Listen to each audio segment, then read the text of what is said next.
We begin tonight with a legal battle in Virginia Beach. A man has filed a $500,000 lawsuit against Virginia Beach Police Chief Neudigate and several officers. According to the lawsuit, 79-year-old William Jennings says he was traumatized after police conducted a, quote, militarized raid on his home in 2024. Emily Harrison is in the studio now with a closer look at court documents.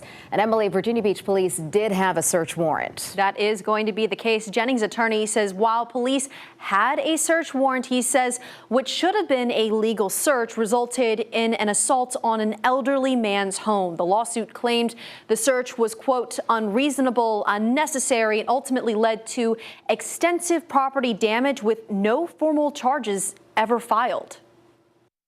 In this 11-page lawsuit, it claims Virginia Beach police came to William Jennings' home with weapons drawn, shattered his windows, destroyed some walls, and even hurt his guest's dog. All for a search the lawsuit says found nothing illegal or any evidence of criminal activity.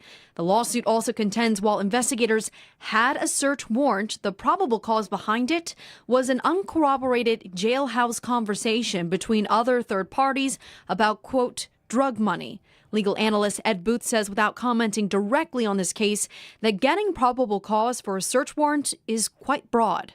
It can be testimony from witnesses, testimony from informants, surveillance that the police have done, intelligence gathering. So there's no hard and fast 2 + 2 = 4 kind of rule for what needs to lead to that. The lawsuit also claims Jennings walked over broken glass as Virginia Beach police officers detained him for several hours. Once the search was over, Jennings' attorney says investigators let him go with no apologies, no formal charges, and no offer to repair the damages done to his home. The lawsuit says Jennings has no previous criminal record, and he's suing for false arrest because he was handcuffed and told he could not leave during the search. The law and the Constitution keep those things, very separate. That, there's how you can search and seize and how you can arrest. And they overlap a little bit, and there's some similar concepts, but they're not the same.